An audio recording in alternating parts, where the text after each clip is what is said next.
Assalamualaikum warahmatullahi wabarakatuh. Waalaikumsalam warahmatullahi wabarakatuh. Pagi bro. Pagi. Hari ini kemarin kita berdiskusi tentang teori motivasi diri. motivasi diri. Motivasi diri. Apa itu motivasi diri? Dorongan psikologi seseorang untuk menggerakkan dirinya. Apa aja yang perlu dicapai dalam motivasi? Pertama, kita harus punya apa? Mimpi. Mimpi itu cita-cita. Kedua, cinta. Kita cinta terhadap cita-cita kita. Kemudian apa lagi? Apa? Komitmen. Kita harus komitmen terhadap ini. Keempat apa?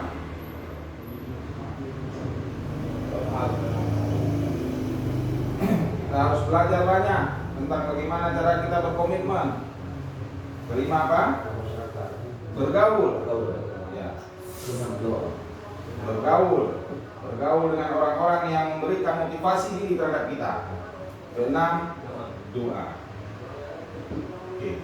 Jadi ini yang harus kita tanam dalam diri kita sehingga kita bisa mencapai motivasi kita. Jadi tanpa ini kalau terputus ini juga tidak akan bisa memberi dampak motivasi. Oke. Hari ini kita akan coba kembali ke topik medis bipolar. Oke. Apa itu bipolar? Pernah lihat? Kalau bentuknya ini, nah, orang berwajah dua. Dia bisa senyum, dia bisa sedih. Mana kurangi gambar. Ya. Oke. Bipolar adalah gangguan penyakit mental yang menyerang psikis, berdampak kepada mood. Apa mood? Gangguan suasana hati. Jadi gangguan suasana hati. Jadi bipolar adalah penyakit mental, gangguan mental yang menyerang psikis kita, kemudian mempengaruhi mood kita, mempengaruhi suasana hati kita. Jadi bipolar ini berwajah dua, sangat luar biasa dan sangat mengerikan. Orang-orang yang memiliki gangguan bipolar, tanpa kita sadari, kita sedang menabung, menjahit, menenun untuk mencapai diri kita dalam suasana seperti ini. Mental yang terganggu, jiwa kita tergoncang, jiwa kita terganggu, psikis yang terganggu, psikologis kita terganggu, cara kita berpikir terganggu, cara kita menanggapi sesuatu masalah, objek itu mulai terganggu. Dan itu mempengaruhi mood dalam suasana hati kita. Dia berubah sangat cepat sekali suasana hati kita. Bisa sedih, bisa gembira dalam sewaktu-waktu tanpa kita sadari. Kita mencapai bipolar. Apa yang kita capai dalam bipolar ini? Kok bisa kita sakit? Karena ini bro, nafsa, narkoba. Karena narkoba, zat psikoaktif dan zat adiktif lainnya yang menyebabkan kita bipolar. Tidak ada cara lain. Bipolar ada karena genetik, ada karena trauma, ada karena faktor lingkungan, ada karena nafsa.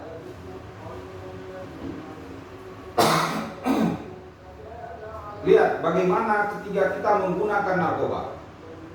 ketika narkoba berada di dalam tubuh kita, ketika kita mengisap sabu-sabu, ketika kita mengisap ganja, ketika kita mengisap lem, apa yang diberikan dampak terhadap tubuh kita?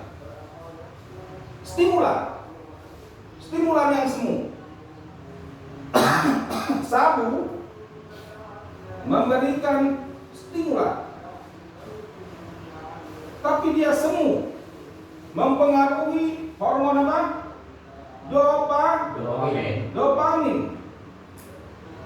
Kita ceria, tapi ceria yang semu. Kita senang, tapi senang yang fiktif. Senang yang tidak nyata. Senang yang diakibatkan oleh sabu, sehingga meningkatkan dopamin kita, sehingga kita merasakan euforia, senang, terangsang, gembira. Tapi ketika sabu ini dosisnya menurun dalam tubuh kita, dalam fase withdrawal, fase yang turun, apa yang kita rasakan? Lemas, lesu, tidak ada gairah. Kita tidak punya harapan. Seakan-akan kita tidak bisa melihat indahnya pelangi yang punya warna.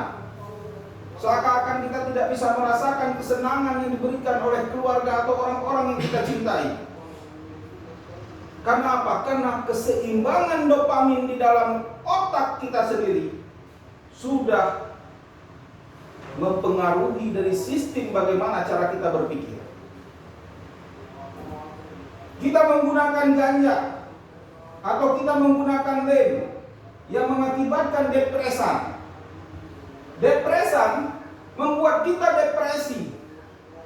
Kita tertekan. Kita melihat bayang-bayang yang tidak nyata. Kita menangkap halusinasi atau ilusi yang tidak nyata. Dan itu semua adalah khayalan. Seakan-akan kita hidup di dunia-dunia yang tidak pernah kita rasakan dulunya. Dan itu dunia bohong. Bohong. Tidak ada yang nyata. Karena apa yang mempengaruhi daripada depresan ini? Membuat kita depresi. Bro, orang yang punya bipolar ini, dia punya tingkatan-tingkatan.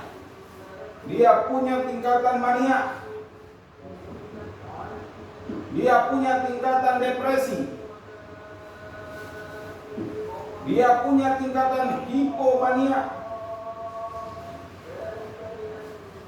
Dia punya tingkatan campuran. Campuran dari semuanya. Campuran dari semuanya.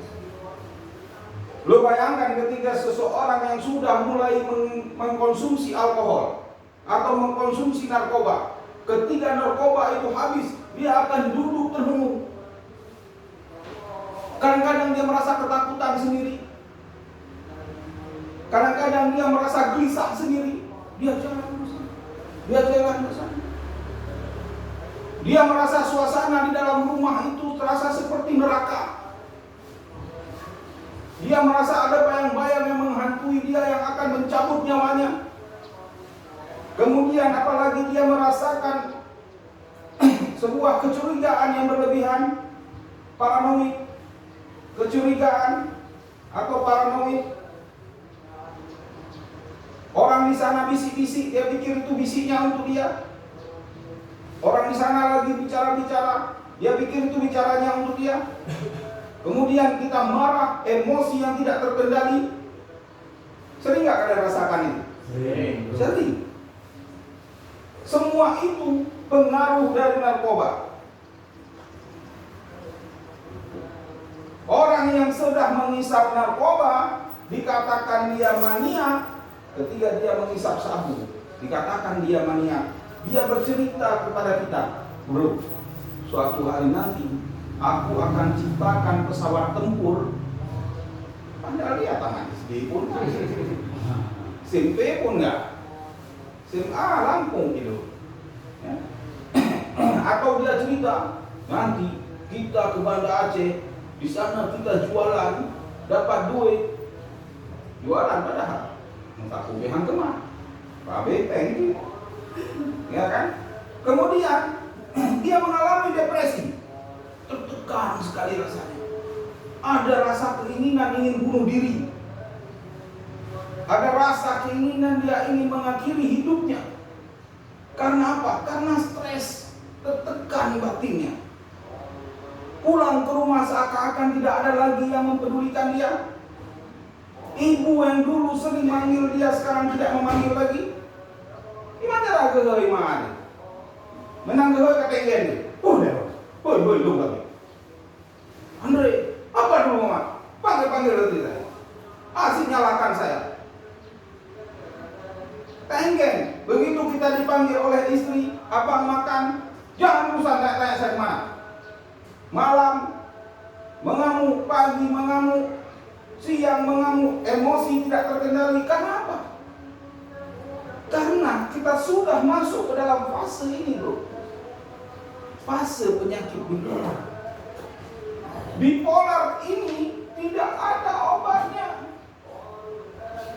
Kalau dia sudah duduk di dalam tubuh kita dan dia kronis menahun. Bipolar secara medis susah untuk didiagnosa. Susah diagnosa. Karena orang yang berpenyakit bipolar, dia bisa tertawa. Di 1 jam kemudian dia bisa menangis. Dia bisa bersandiwara untuk menutupi kebohongan-kebohongan hatinya. Jika kita suka berbohong, dari satu ke waktu kita sedang menabung penyakit bipolar di dalam tubuh kita. Jangan menangis kalau kalian tidak merasakan sedih. Jangan baca Al-Quran kalau itu hanya di kerongkongan saja, tidak sampai ke hati. Jangan dustakan hidup kita, bro. Jangan kalian berdusta karena air mata dengan air mata buaya. Apa kata Peter Pan? Bukalah topengmu.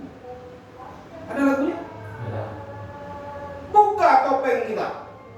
Letakkan topeng itu, bro. Karena topeng itu yang akan menutupi diri kita sepanjang hayat kita. Kita berjalan dengan gagah tapi dengan kebohongan.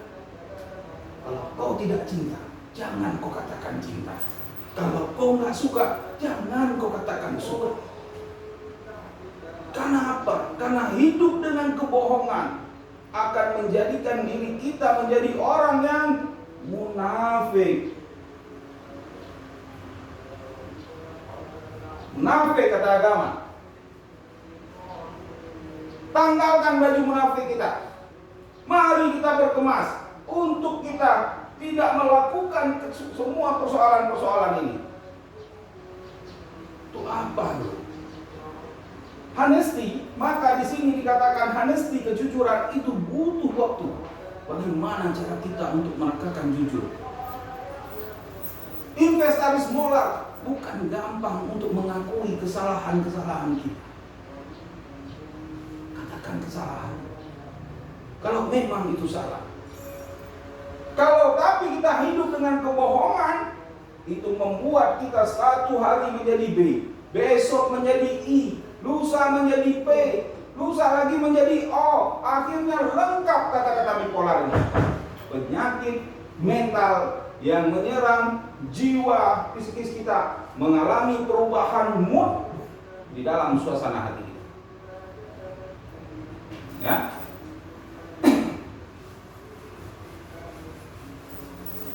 Jadi bipolar ada mania, depresi, hipomania, campuran. Jadi campuran. Ada 4. Jadi persoalannya, kenapa kita bisa merubah perilaku kita? Kenapa narkoba itu bisa merubah perilaku kita? Narkoba bisa merubah perilaku kita. Ingat dulu. Narkoba, berkali-kali aku katakan, kita seperti dibuat wayang. Tangan kita dipakai tali, kaki kita dipakai tali, mulut kita dipakai tali. Kemudian si dalangnya itu narkobanya, dia gerakkan kita. Kalau nggak ada dia, kita nggak bergerak. Lu bayangkan bro, ada kasus STP. Tahu STP kan? Sabu-sabu tukar dengan PE. Kenapa si PE mau? Kalau kita punya PE, mungkin kalian ini semua ada tukaran PE. Untung kalian bukan punya PE, cuma punya K. Kok bisa perempuan melacur gara-gara sabu-sabu? Kok mau mereka? Hanya gara-gara sabu-sabu mereka menjual dirinya. Kenapa? Sakau. Sakau itu apa? Sikit-sikit kangen. Sakau bro. Sange kau. Sakau bro. Sakit sekali sakau itu bro. Lewat knalpot bocor, keluar cengehnya, asapnya.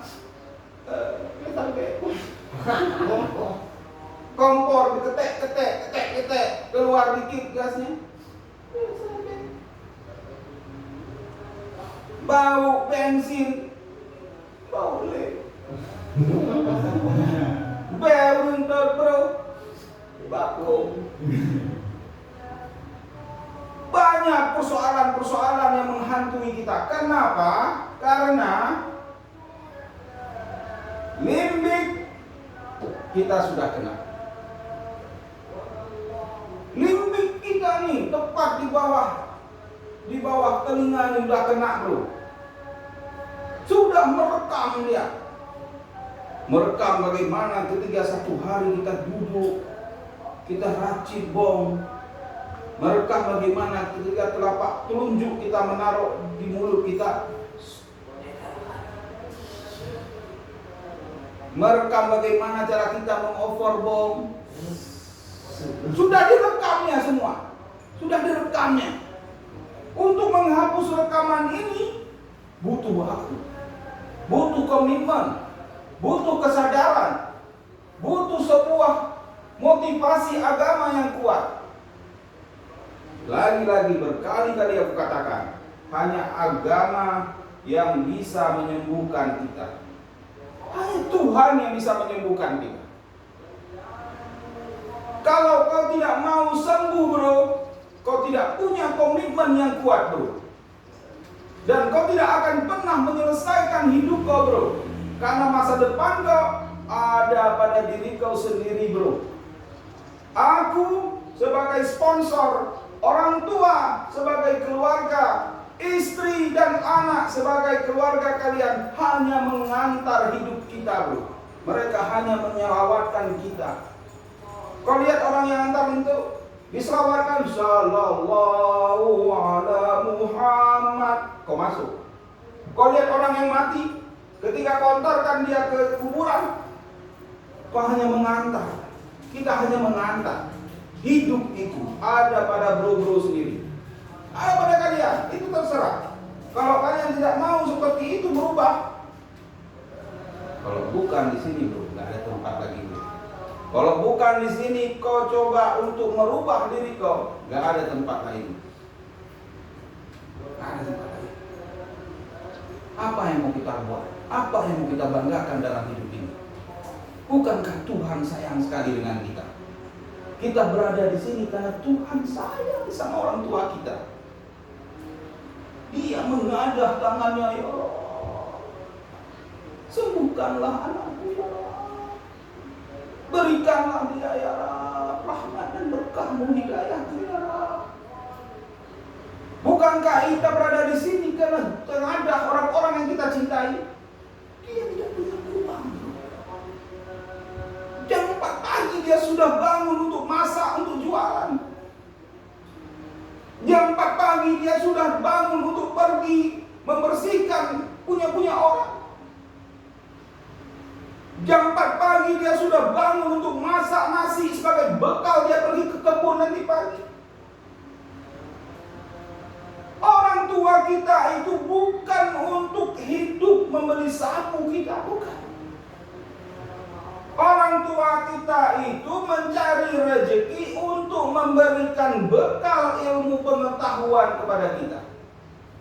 Tapi nyatanya kita sudah salah arah. Dia belum putus asa. Belum putus asa. Kau bayangkan orang tua kita pergi ke laut. Dia arungi laut. Dia tidak kenal matahari yang panas. Dia tidak tahu bagaimana badai. Yang dia tahu di kepalanya adalah bagaimana anakku bisa sekolah. Bagaimana anakku punya gizi baik dalam tubuhnya. Bagaimana anakku bisa makan. Hanya itu yang dia tahu. Dia tidak pernah bermimpi kalau anaknya untuk beli narkoba. Dia tidak pernah punya cita-cita untuk merusak atau membunuh anaknya. Berapa banyak sudah kebohongan yang kita petikkan. Kita pergi beli narkoba, kita hisap narkoba, kita pulang dengan sandiwara. Berapa banyak waktu yang sudah kita habiskan. Kita salah di depan dia, tapi itu semua sandiwara. Berapa banyak kebohongan yang sudah kita tabung. Hari ini bro, saldo itu harus kita kosongkan. Hari ini munafik itu harus kita hilangkan. Hari ini bro, kita harus komitmen untuk melakukan perubahan. Tidak ada waktu lagi. Matahari semakin lama semakin senja. Matahari semakin lama semakin masuk. Usia kita sekarang sudah dari 15 mencapai 30, mencapai 40. Orang tua kita sudah mencapai 55, 60, 70. Tidak lama lagi dia akan mati bro. Jangan kau biarkan orang tua kau mati dalam kesedihan. Jangan kau biarkan orang tua kau mati tanpa kau syahadatkan. Jangan kau biarkan. Jangan kau biarkan orang tua kau mati tanpa kau dampingi. Tanpa kau katakan, ma, ayah, ucapkan asyhadu alla ilaha illallah. Jangan kau biarkan. Jangan kau biarkan persoalan dilema narkoba ini menjiwai kau dan menjadikan dia Tuhan. Jangan. Karena sesungguhnya narkoba ini adalah musuh kita bersama. Narkoba ini yang menghancurkan kita. Narkoba ini yang merusak masa depan kita. Narkoba ini yang menghancurkan keluarga kita. Narkoba ini yang menjadikan kita sebagai anak durhaka. Narkoba inilah yang harus kita musuhi. Narkoba ini harus kita benci. Tanamkan dalam hati kalian bro, bahwa narkoba adalah musuh kita bersama. Tanamkan dalam diri kita bro. Pegang komitmen itu bro. Jangan kau lepaskan lagi bro. Kendalikan bro. Berkali-kali aku katakan, kita tidak boleh gagal karena narkoba. 3 bulan waktu yang singkat untuk kita di sini bro. Untuk kita bertemu bertatap muka. Besok kita akan berpisah bro. Tapi kau pegang, kau tanam baik-baik dalam hati kau bro. Kau tanam baik-baik dalam pikiran kau bro. Apa yang aku katakan hari ini adalah nyata bro. Jika kau tidak mau dengar bro tentang narkoba, summa razaqnahu asfala safilin, kata Allah. Summa razaqnahu asfala safilin. Kemudian kukembalikan kau seburuk-buruknya rupa. Apa seburuk-buruknya rupa itu? Jiwa gila. Apa seburuk-buruknya rupa itu? Kau bakar rumah kau. Apa seburuk-buruknya rupa itu? Kau bunuh mama kau ketika dia salah. Apa seburuk-buruknya rupa itu? Kau bunuh adik-adik kau. Karena di mata kau, adik-adik kau di binatang buas yang sedang berjalan-jalan di rumah. Karena apa? Karena narkoba sudah menjadikan halusinasi dan ilusi di dalam diri kita. Narkoba sudah menutup mata telinga kita. Narkoba sudah menutup hati dan pikiran kita. Narkoba sudah tidak mengenalkan kita lagi pada orang yang melahirkan kita. Pada ayah yang telah mencari rezeki kepada kita. Pada ayah yang dulu pulang ketika dia kerja. Di pintu dia sudah berkata, "Abang, ayah pulang." Kita berlari waktu kecil. Dia datang, dia panggung kita, dia cium kita. Mana ayah kita yang dulu? Mana istri kita yang kita cintai? Mana anak-anak kecil yang kita rindukan senyumnya? Mana? Kalau kau tidak mau berubah, summa razaqnahu asfala safilin. Kemudian Allah akan mengembalikan kita kepada seburuk-buruknya rupa kita. Percaya kau atau tidak? Kau lihatlah teman-teman. Bro, kau pulang nanti, kau lihat teman seangkatan kau yang masih make. Kau lihat bagaimana penampilan mereka. Kau lihat bagaimana jiwa-jiwa mereka. Kau lihat bagaimana dampak perilaku mereka. Mereka, kau lihat, yang dulu punya pekerjaan sekarang tidak punya pekerjaan. Mereka yang kau lihat dulu hidup berumah tangga sekarang sudah tidak lagi berumah tangga. Sampai-sampai kita punya persoalan-persoalan kriminal dan kekerasan. Tidak ada kata terlambat. Taubat adalah jalan keluarnya. Taubatan nasuha adalah jalan keluar terbaik untuk kita keluar dari segala dosa-dosa kita, bro. Tidak akan pernah mungkin kita bisa bertobat, bro, kalau kita menggunakan narkoba, bro. Sebanyak apa dosa kalian? Sebanyak bintang di langit? Sebanyak air di sumur? Atau sebanyak buih di lautan? Bertobat. Tobat. Bagaimana cara kita bertobat? Nanti malam siap salat tahajud, kau niat salat tobat 2 rakaat. Di dalam salat tobat kau mohon kepada Tuhan. Ya Allah, aku bertobat kepadamu atas dosa-dosa yang telah aku lakukan. Aku tidak akan mengulanginya lagi, ya Allah. Sesungguhnya hamba adalah manusia yang lemah, ya Allah. Kau tobat. Jika kau sudah tobat, maka Allah akan datang. Dalam hadis qudsi dikatakan, Allah itu sangat dekat jika kita mau dekat dengannya. Allah itu akan jauh kalau kita jauh. Kalau kita berlari, kalau kita berjalan, maka aku akan berlari. Itu kata hadis qudsi. Jika kita berjalan, Allah berlari. Begitu dekatnya Allah dengan kita.